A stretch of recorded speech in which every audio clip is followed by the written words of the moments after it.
प्यारे बच्चों, आप सभी का स्वागत है हमारे इस वीडियो सीरीज में। तो आज की क्लास में हम लोग करने वाले हैं क्लास 10th के हिस्ट्री का चैप्टर नंबर 2 और इसके ऑब्जेक्टिव को आज की क्लास में हम लोग का, जैसा कि सेशन हम लोग का चल रहा है ऑब्जेक्टिव का सिलसिला, वैसे ही हम लोग आज चैप्टर नंबर 2 जिसका नाम है समाजवाद, साम्यवाद एवं रूस की क्रांति।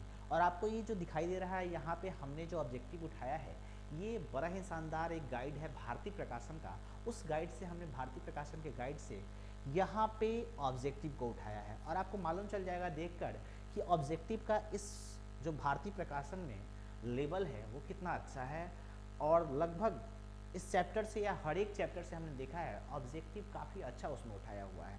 तो हम लोग भारतीय प्रकाशन का जो गाइड है उससे हम लोग ऑब्जेक्टिव का सिलसिला जो है कंटिन्यू करते हैं। तो चलिए, तो हम लोग का जो पहला क्वेश्चन है यहाँ पे आप लोग देख सकते हो कि इंग्लैंड में समाजवाद का जनक कौन था। तो इंग्लैंड में समाजवाद का जनक कौन था, तो आप लोग यहाँ पे इसका ऑप्शन देख सकते हो। 4 ऑप्शन दिया हुआ है जिसमें जवाब होगा ऑप्शन नंबर घ, रॉबर्ट ओवेन। इसके बाद चलिए, तो कम्युनिस्ट मैनिफेस्टो के लेखक थे।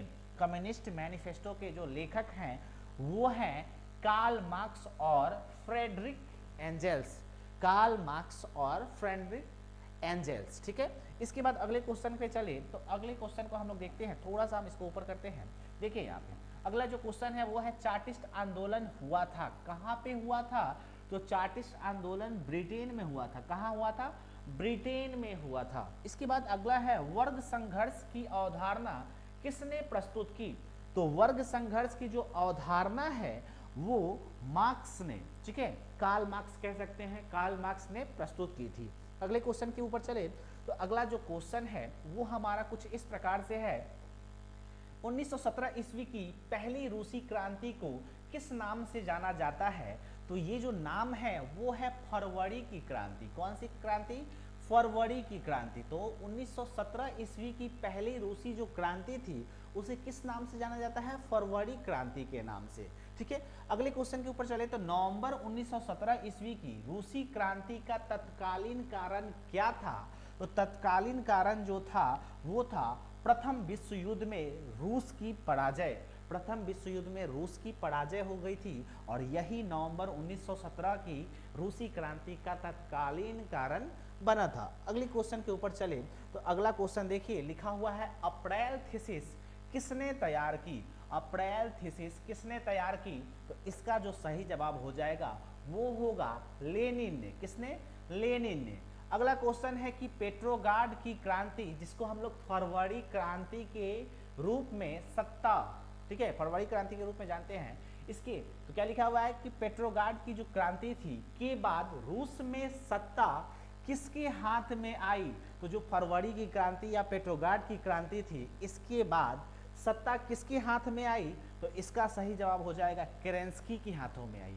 तो ऑप्शन नंबर ग हो जाएगा। अगले क्वेश्चन के ऊपर चले, तो अगला जो हमारा क्वेश्चन है वो आप लोग देख सकते हो। 9 नंबर क्वेश्चन है कि रूस में निहिलिस्टों ने सुधार के लिए कौन सा मार्ग अपनाया। तो ये जो मार्ग था वो था आतंक का, ठीक है। कौन से मार्ग को अपनाया? आतंक का। किसने? निहिलिस्टों ने। रूस में जो निहिलिस्ट थे वो सुधार के लिए आतंक का मार्ग अपनाए। इसके बाद देखिए लाल सेना का गठन किसने किया। तो लाल सेना का गठन आप लोग जानते हो कि ट्रॉट्स्की ने किया। किसने? ट्रॉट्स्की ने किया। रूस में कृषक दास प्रथा का अंत कब हुआ। तो रूस में कृषक दास प्रथा का अंत जो है वो 1861 ईस्वी में हुआ। तो ऑप्शन नंबर ए हो जाएगा। चलिए अगले क्वेश्चन को देखते हैं। तो अगला जो क्वेश्चन है वो है कि रूस में जार का अर्थ क्या होता है।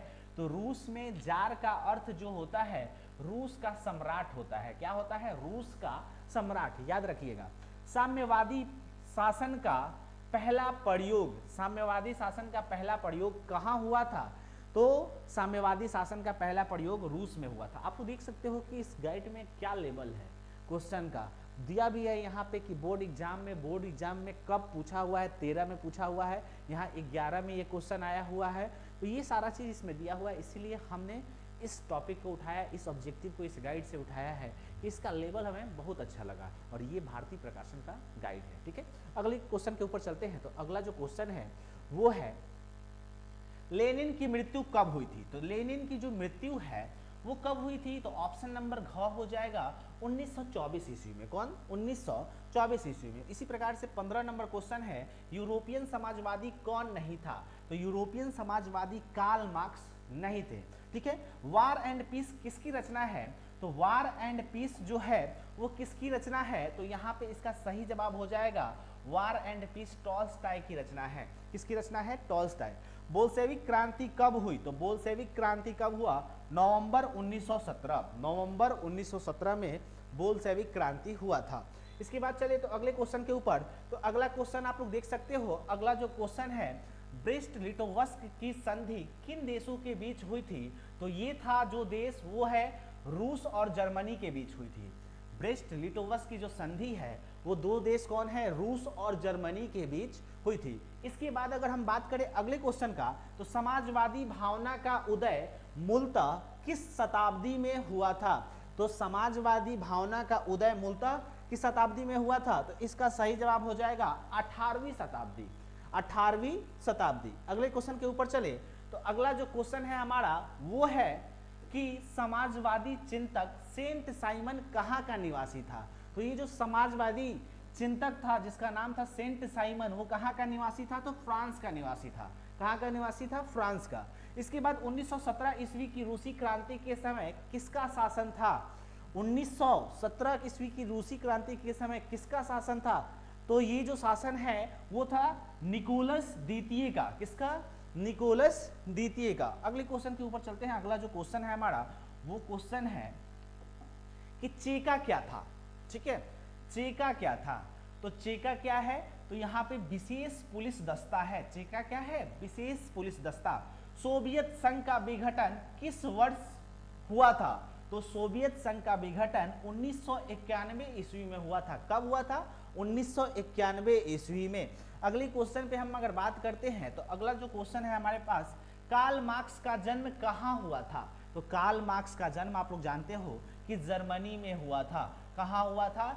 जर्मनी में हुआ था। इसके बाद है मार्क्स ने किस वर्ष दास कैपिटल की रचना की थी? तो दास कैपिटल की रचना किसने किया था? कार्ल मार्क्स ने किया था। और कब किया था? तो यहाँ पे 1867 ईस्वी में।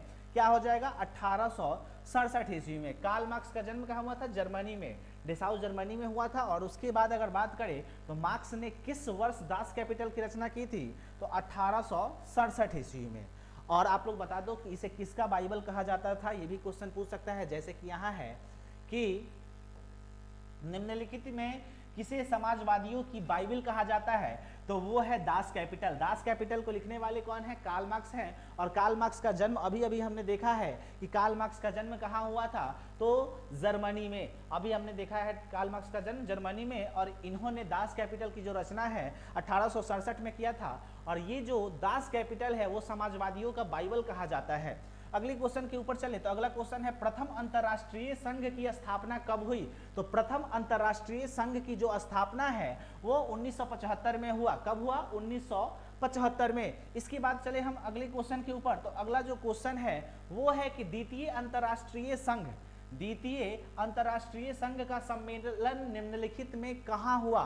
तो द्वितीय अंतरराष्ट्रीय संघ का सम्मेलन जो है वो कहाँ पे हुआ है? तो वो हुआ है पेरिस में। कहाँ हुआ है? पेरिस में हुआ है। इसके बाद मजदूर दिवस कब मनाया जाता है? मजदूर दिवस जो है वो 1 मई को मनाया जाता है। कब मनाया जाता है? 1 मई को मनाया जाता है। अगले क्वेश्चन के ऊपर चले तो अगला जो क्वेश्चन है वो है हमारे सामने कि निम्नलिखित में किस वर्ष जाल अलेक्जेंडर द्वितीय ने कृषि दासता समाप्त की थी? तो इसका जो सही जवाब है 1861 ईस्वी में। मजदूर दिवस कब मनाया जाता है? तो मजदूर दिवस आपको मालूम है कि 1 मई को। और इसके अलावा तो यहाँ पे लिखा है कि किस वर्ष जाल अलेक्जेंडर द्वितीय ने कृषि दासता को समाप्त किया था? तो 1861। चलिए अगले क्वेश्चन पे चलते हैं। तो अगला जो हमारा क्वेश्चन है वो है कि रास्पुटिन कौन था? तो रास्पुटिन जो है वो रूस का रहस्यमयी पादरी था। रूस का रहस्यमयी पादरी था। उसके बाद 32 नंबर क्वेश्चन है, दास कैपिटल किसकी रचना है? दास कैपिटल किसकी रचना है? तो आपको मालूम है कि दास कैपिटल जो है वो कार्ल मार्क्स की रचना है। दास कैपिटल किसकी रचना है? तो कार्ल मार्क्स की। ठीक है, आगे चलिए। भारतीय कम्युनिस्ट पार्टी की स्थापना किसने की थी? तो वो है M.N. राय। M.N. राय। ठीक है, भारतीय कम्युनिस्ट पार्टी की स्थापना किसने किया? तो एम एन राय ने किया। ऑप्शन नंबर 1 हो जाएगा, यानी कि क हो जाएगा। मार्च 1446 में फ्रांस तथा वियतनाम के बीच होने वाला जो समझौता है किस नाम से जाना जाता है? यहाँ 1946 हो जाएगा, ठीक है, 1946, ठीक है। और ये जाना जाता था हनोई समझौता के नाम से, लेकिन यहाँ ऑप्शन में नहीं दिया है, तो इनमें से कोई नहीं जवाब हो जाएगा, ठीक है, 1946 होगा यहाँ पे। चलिए अगले क्वेश्चन को देख लेते हैं। अगला जो क्वेश्चन है, चलिए तो यहाँ पे अब हमारा कोई क्वेश्चन नहीं है, हमारा ये लास्ट क्वेश्चन था। 34 क्वेश्चन को हमने इस चैप्टर में देखा। उम्मीद करते हैं कि आपको ये वीडियो पसंद आया होगा। अगर वीडियो पसंद आ रहा है तो अपने दोस्तों तक शेयर करें। धन्यवाद वीडियो को देखने के लिए।